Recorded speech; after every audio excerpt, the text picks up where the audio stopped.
Mensajero Internacional presenta el curso de Quebrantando la Intimidación, una serie de 8 partes para descubrir la raíz de la intimidación y ser libre de ella. En la sesión número 6, John nos muestra que la valentía no tiene que ver nada con la personalidad y aprende cómo la presión revela los motivos de tu corazón. También Pedro era el discípulo que más hablaba, pero sin embargo, él negó a Jesús porque él no entendía lo que era el amor perfecto. ¡Aleluya! Cristo, te amamos en esta noche y te amaremos por siempre. Padre, una vez más, háblanos en esta noche. En el nombre de Jesús. Amén, amén y amén. Bueno, puede tomar asiento. Vamos a comenzar la lección número 6. Ahora, en la última sesión hablamos acerca de avivar el fuego. Vayamos a 2 Timoteo 1:7 una vez más. Porque Dios no nos ha dado un espíritu de temor, sino de poder, de amor y de dominio propio.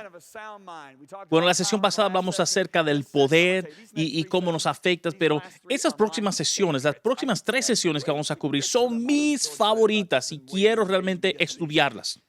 Porque especialmente esta que vamos a hablar es muy importante que nosotros entendamos lo que vamos a compartir. Y yo quiero decirte eso, que al final, en la última sesión, vamos a orar para que los hombres y mujeres sean libres del espíritu de intimidación. Estaba en Nueva Zelanda compartiendo este tema y vino un grito de libertad que duró casi 5 minutos. Y era tan alto el volumen del grito que casi te daba sordera y fue una libertad tremenda. Y creo que va a pasar aquí. En esa sesión vamos a hablar acerca del espíritu de amor y déjame leerte eso. Caminar libre de intimidación no tiene nada que ver con ser una persona extrovertida. Yo creo que mi esposa lo explicó muy bien al final de la sesión número 5. Algunas de las personas más extrovertidas que yo conozco han luchado contra la intimidación.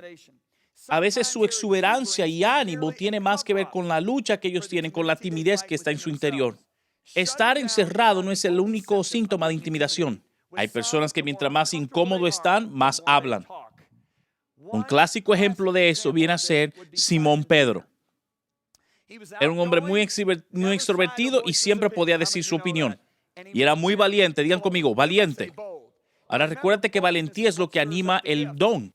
Ahora te voy a mostrar que hay 2 tipos de valentía. Una valentía que es animada por espíritu de poder, de amor y de dominio propio. Pero hay otra valentía que sale de nuestra propia habilidad humana. ¿Estás conmigo? Simón era un hombre muy valiente. Por las apariencias, parecía un hombre que no le tenía miedo a nada y era súper fuerte.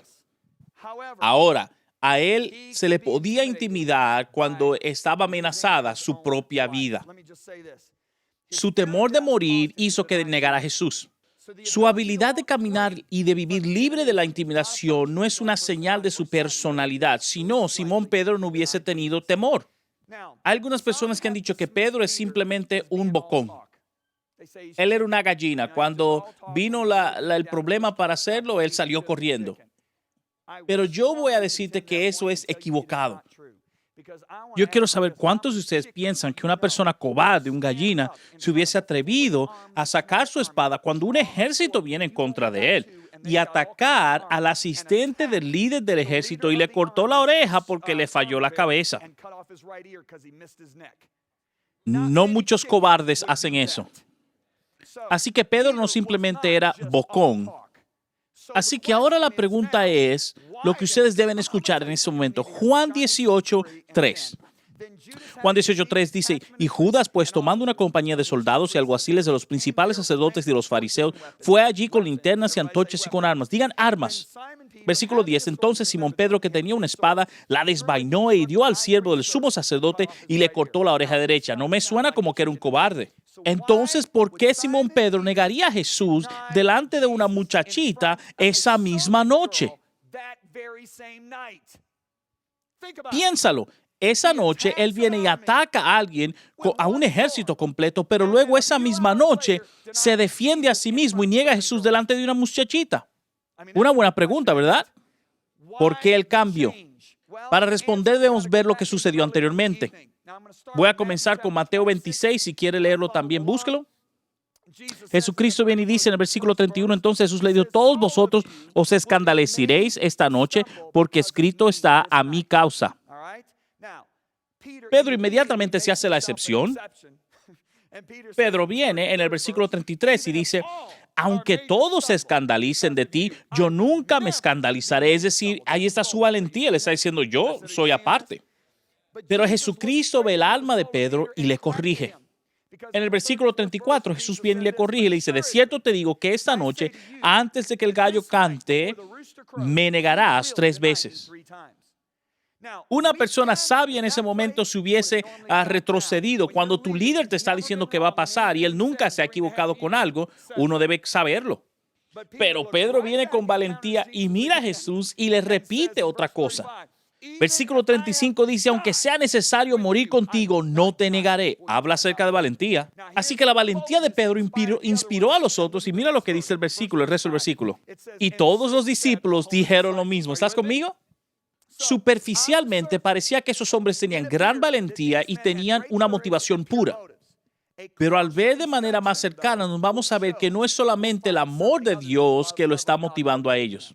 Porque tenemos que ir al Evangelio de Lucas, el Evangelio de Lucas capítulo 22. Y en el versículo 21 Jesucristo está hablando con los discípulos y es otra forma de decir esta historia. Y Jesús está hablando en ese momento, versículo 21.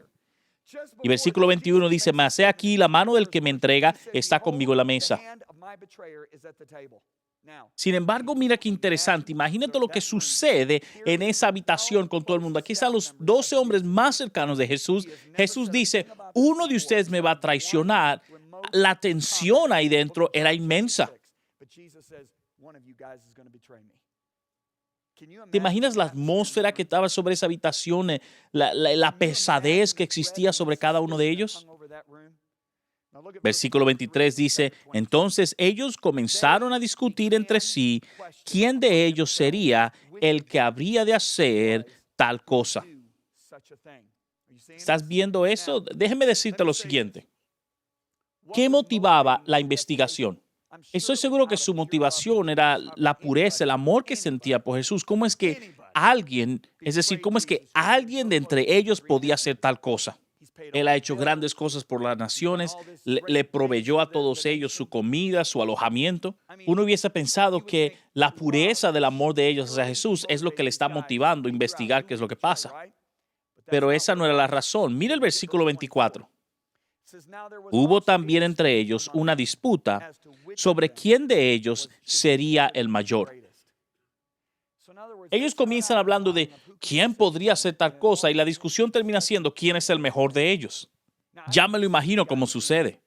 Bueno, tal vez yo no haría eso, ¿verdad? Porque yo fui uno de los originales. Y tal vez Santiago dice, bueno, yo no lo hice porque yo lo vi en el monte de transfiguración. Yo no hubiese hecho eso. Y Juan tal vez hubiese dicho, pero yo soy el discípulo amado, es decir, yo tengo más derecho que ustedes, pero sin embargo el que más habla es Pedro. Así que Pedro es el que realmente puede decir, ok, escúchenme bien, ustedes no tienen derecho aquí. ¿Quién de ustedes caminó en agua? Fui yo que caminé. Ustedes se sentaron en la barca y no salieron, pero yo fui quien caminó y fui hasta él. ¿Quién fue que le declaró a él que él era el Cristo? Y él dijo de mí que yo era un hombre bendito. Y yo fui al monte de transfiguración junto con él. Y yo fui el que dije, vamos a construir un templo aquí mismo. Yo sé que Pedro, por su personalidad tan exuberante, fue el que ganó la discusión ahí. ¿No estás conmigo? Así que él tenía la confianza, había comprobado que él era el mayor de todos. Así que estoy seguro que la confianza de Pedro está basada en su amor por Jesús. Así que leamos. Mateo 26:36 dice, entonces llegó Jesús con ellos a un lugar que se llamaba Getsemaní y dijo a sus discípulos, sentaos aquí, entre tanto que voy allí y oro. La palabra Getsemaní significa prensa de aceite. Diga conmigo, prensa de aceite.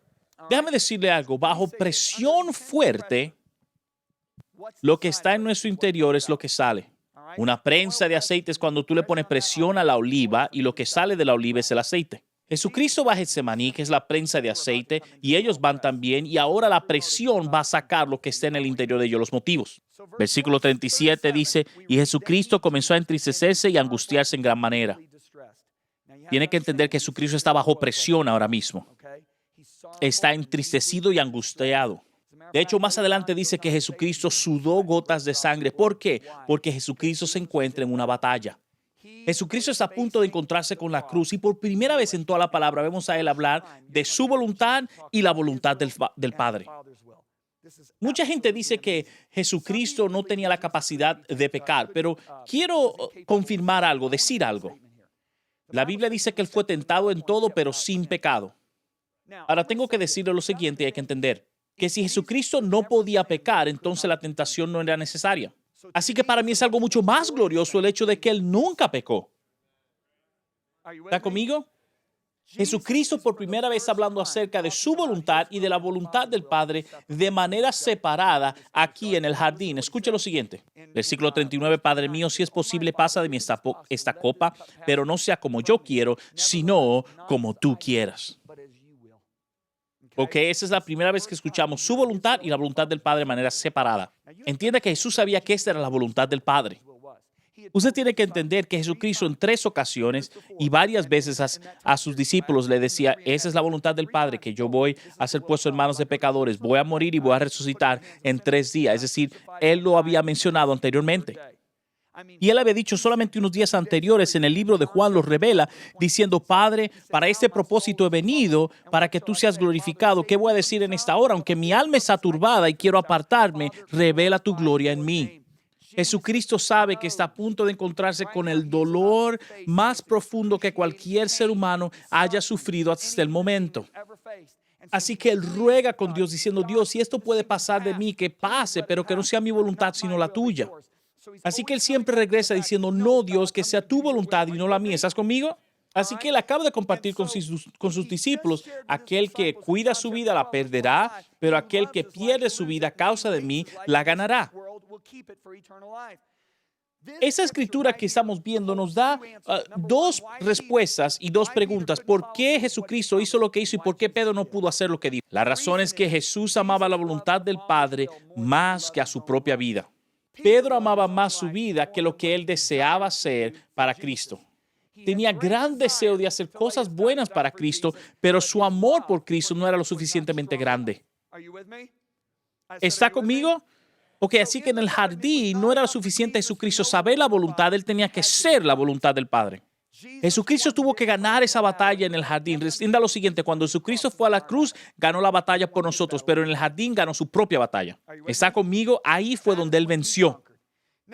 Ahora, fíjese cómo la presión afecta a Pedro y a los demás discípulos. Es increíble.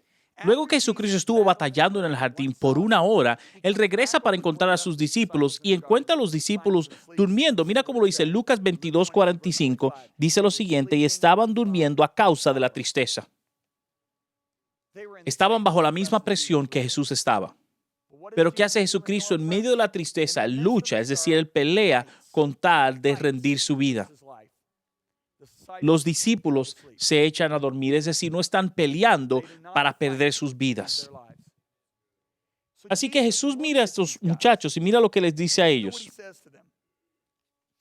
Y Jesucristo viene y les dice lo siguiente, Mateo 26, 40 y 41 dice, así que no habéis podido velar conmigo 1 hora, velar y orar para que no entréis en tentación, el espíritu a la verdad está dispuesto, pero la carne es débil.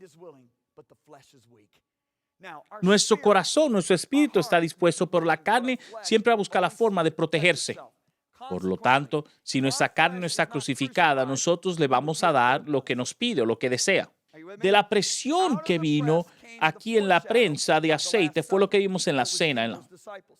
El egoísmo y el orgullo, ¿entiendes? Ese egoísmo y ese orgullo era lo que realmente estaba motivando a ese grupo de hombres. Ellos se echan a dormir a la hora de la presión, a la hora de la necesidad. Porque Jesucristo comienza a luchar para rendir su vida delante de Dios por 3 horas, porque en 3 ocasiones Él vino para ver si estaban ahí, estaban durmiendo y Él seguía orando. Le tomó a Jesucristo 3 horas luchar con su carne para no rendirse en contra de la voluntad del Padre. Hasta que el deseo de su corazón fue lo que reinó y Él dijo, ¿sabes qué? Estoy listo para hacerlo, vamos adelante. Te voy a decir que Jesucristo ganó esa batalla. Él estaba tan decidido a hacer lo que iba a hacer que aún causó que el gobernador romano estuviese maravillado de él. Él estaba tan impresionado porque Jesucristo no se defendía por nada. Le dijo, yo no me voy a defender, yo he entregado la voluntad de mi vida al Padre y tú no puedes hacer nada en contra de mí, al menos que el Padre te dé la voluntad a ti. ¿Cómo era que tenía ese poder, esa resolución para ponerse de pie delante del gobierno romano, delante de todos los sacerdotes? Porque él ganó su batalla en oración. ¿Estás conmigo? Me encanta esto. Primera de Juan 4, 17 y 18 dice lo siguiente. En eso se ha perfeccionado el amor en nosotros, en esto, que tengamos confianza en el día del juicio. Jesucristo le dio la cara a ese día de juicio. Cuando le dio la cara a Pilato y a los sacerdotes, él tenía valentía. El amor ha sido perfeccionado en nosotros para que tengamos confianza. Digan conmigo, confianza. Cuando el amor de Dios está dentro de ti y está perfeccionado de una manera que cuando llegue el día de juicio tú tienes confianza, tú vas a tener valentía porque está dentro de ti. Cuando la gente te acusa, tú no te vas a defender, vas a permitir que Dios se defienda. Cuando la gente te critica, no vas a tratar de criticarles de vuelta porque Dios te va a defender. Te vas a dar cuenta, si ellos me hablan en contra mía, Dios me va a promover. Porque Pedro dice, si la gente te maltrata, te está preparando para bendecirte. Si respondes de la manera correcta, claro. En eso se ha perfeccionado el amor en nosotros, para que tengamos confianza en el día de juicio. Pues como Él es, así somos nosotros en este mundo. En el amor no hay temor, sino que el perfecto amor echa fuera el temor, porque el temor lleva consigo castigo. Así que cuando nuestro amor es maduro, no hay temor en nosotros. ¿Por qué? Porque el temor se enfoca en ti, pero el amor se enfoca en Dios y en los demás. Jesucristo dijo, no hay mayor amor que aquel que rinde su vida por sus amigos. Es decir, ¿cuántos de ustedes saben que no pueden asustar a un hombre muerto? Es decir, ya está muerto. Usted puede caminar hacia un ataúd, le pone una pistola 45 en la cabeza y le dice, te voy a disparar. Y ese cadáver no se va a mover. ¿Por qué? Porque está muerto. Yo me recuerdo en los años 80 cuando era pastor de jóvenes en una iglesia muy grande y teníamos una señora que era empleada de la iglesia, una iglesia como de 7,000 miembros. Y ella vino donde mí y se sentó en mi oficina y me dijo, Pastor Juan, Pastor John, yo tengo una imagen terrible de mí misma. Y sin pensarlo, yo le dije a ella, ese es tu problema. Ella me miró con una cara como diciendo, ven acá, tú eres pastor, tú deberías estarte sintiendo mal por mí, tomarme de la mano. Pero sin embargo, yo le dije a ella, ¿sabes qué? ¿Dónde encuentran imagen personal en la palabra de Dios? Jesucristo dijo, si tú quieres seguirme, tienes que negarte a ti mismo, tomar tu cruz y seguirme. La cruz habla de la muerte y la gente muerta no tiene problema de imagen. ¿Has visto una mujer muerta salir de un ataúd y decir, me pusiste el vestido equivocado? Me pusiste el maquillaje equivocado, tengo el estilo de corte equivocado, es la última vez que la gente me va a ver. Y yo le dije, está muerta, no tiene ningún problema de autoimagen. Amén. Yo voy a tomar un poco de revelación del libro de mi esposa, que Dios me lo mostró como una realidad en mi vida también. Yo veo al jardín del Edén y nunca ves una descripción física de Adán y Eva. No lo encuentras. La Biblia dice que estaban desnudos y no tenían vergüenza. ¿Qué es lo primero que la Biblia dice cuando ellos pecan? Estaban desnudos y avergonzados. Ahí es que entró la autoconciencia. Si tú ves el Antiguo Testamento, tienes descripción física de la gente. Cuán hermoso era David, cuán hermoso era Rebeca, el pelo de Absalón y más y más y más. Sin embargo, en el Nuevo Testamento no tienes una descripción física de los seres humanos. En 2 de Corintios capítulo 5 dice, por lo tanto no conocemos a los hombres por la carne, de hecho no conocemos a Jesús en la carne. Jesucristo murió para liberarnos a nosotros de un problema de la autoimagen. Entonces, ¿por qué estamos luchando tanto en la iglesia para devolver la autoimagen a la vida? ¿Estás conmigo? Es una buena prédica, Lisa. El temor no debe atormentarnos porque un muerto no puede ser atormentado. ¿Qué tal de los otros discípulos? Mateo 26:56 dice que todos los demás discípulos también se fueron. Ahora tenemos que contestar la pregunta, ¿qué le dio la valentía a Pedro para enfrentar con una espadita todo un ejército? La respuesta es, su valentía viene de la prueba que recibía de las otras personas. Le encantaba impresionar a los demás. Había un debate de quién había sido el mayor cuando estaban en la cena, ¿verdad? Ahora Pedro se le dio una oportunidad de probar que él era el mayor. Y él ganó ese debate, ¿verdad? Ahora se le ha dado una oportunidad para él probar lo que dijo. Así que hace que va tras el sumo sacerdote, ¿verdad? Porque está ahí cerca y el sumo sacerdote está cerca de Jesús. Lo más seguro Jesús lo iba a defender también. Y sabía que si él hacía algo estúpido, Jesús lo iba a rescatar, ¿no? Y tal vez como hizo, caminó sobre el agua, pero comenzó a ahogarse y Jesús vino a rescatarlo. Y esto sucedía vez tras vez tras vez. Y como ve, Pedro viene y dice, ¿sabes qué? Yo le voy a mostrar a todos esos discípulos que yo soy el más valiente. Viene y ataca a aquel servidor del sumo sacerdote y le corta la oreja derecha. Porque él sabe, si yo estoy haciendo algo mal, Jesucristo me va a ayudar. Y de hecho, Jesucristo lo ayudó, sanó al hombre. Pero ahora eso es lo que sucede. Entiendan bien, Jesucristo es arrestado. Y eso realmente conmovió a todos los discípulos, porque aunque Jesucristo le había dicho 3 veces que él iba a estar preso y que se lo iban a llegar, eso le entró por un oído y le salió por el otro. Sin embargo, cuando está sucediendo en este momento, ellos están esperando que Jesucristo se va a salir de esta también. A mí en Nazaret, Jesucristo vino y caminó entre la multitud que quería matarlo y nadie lo tocó.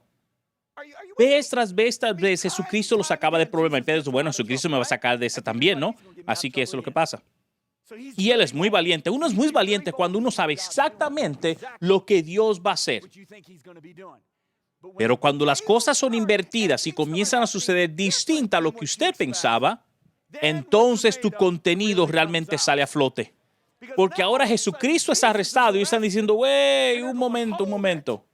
Este no era el plan, él es el Mesías, él va a reinar y va a preparar su reino. Ahora lo están arrestando, ¿entiendes? Ahora toda la confianza de ellos no está porque ellos sabían que Jesucristo lo iba a sacar del problema. Jesucristo es arrestado, está sentado al lado de una fogata y viene una muchachita y le dice a Pedro, tú eres uno de esos Galileos. Y él dice, no, yo no soy. Y 3 veces lo dice y canta el gallo. ¿Está conmigo? ¿Qué sucede? Y así lo dice Jesús en Mateo capítulo 4, versículos 16 y 17. Estos son asimismo los que fueron sembrados en pedregales, los que cuando han oído la palabra al momento la reciben con gozo, pero no tienen raíz, diga ustedes raíz en sí, sino que son de corta duración. Pero cuando viene la tribulación o la persecución por causa de la palabra, luego tropiezan. Cuando viene la tribulación, si tribulación es cuando las cosas suceden de una manera distinta de como usted lo pensaba. Un momento, yo esperaba que Dios lo iba a hacer de esta forma. Eso es tribulación. Ahí es donde uno se da cuenta de cuáles son sus raíces. ¿Cuáles son nuestras raíces? Efesios 3 dice que nuestras raíces, nosotros debemos estar arraigados en el amor de Dios. Diga arraigados y cimentados.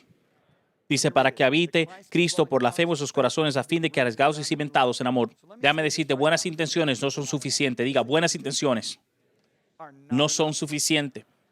Y Jesucristo habla acerca de eso luego de la resurrección, y eso es un pasaje increíble. En Juan 21, Jesucristo acaba de resucitar de los muertos y Pedro está completamente deprimido. Regresó a pescar. Los ángeles se aparecen y le dicen a María, hey, vaya a buscar a los discípulos y también a Pedro. Pedro estaba tan desanimado que se había rendido y regresó a pescar. Y Jesucristo viene, se encuentra con ellos a la orilla y estando en la orilla le dice, hey, tira tus redes del otro lado y coge muchísimos peces. Y Juan dice, es el Señor. Y Pedro sale del bote y corre hasta la orilla y Jesucristo le está preparando desayuno. Mira lo que sucede aquí en Juan capítulo 21. Cuando hubieron comido, versículo 15, Jesús dijo a Simón Pedro, Simón, hijo de Jonás, ¿me amas más que a esto? Diga conmigo, ¿me amas? La palabra para amor ahí es agape. Diga agape. ¿Qué es agape? Agape es la palabra griega del amor de Dios, es decir, un amor que rinde su propia vida por amor a otros. Hay varias palabras griegas que son traducidas como amor. Las dos más grandes son agape y fileo. Agape es el amor que rinde su vida por sus amigos. Y fileo es amor de afección. Diga fileo. El mundo y la iglesia ambos tienen fileo, pero el mundo no tiene el amor agape. Ese es el amor que Jesucristo dice, yo he rendido mi vida por ti y por lo tanto ustedes hacen lo mismo. Es decir, agape, un amor que rinde. ¿Está conmigo?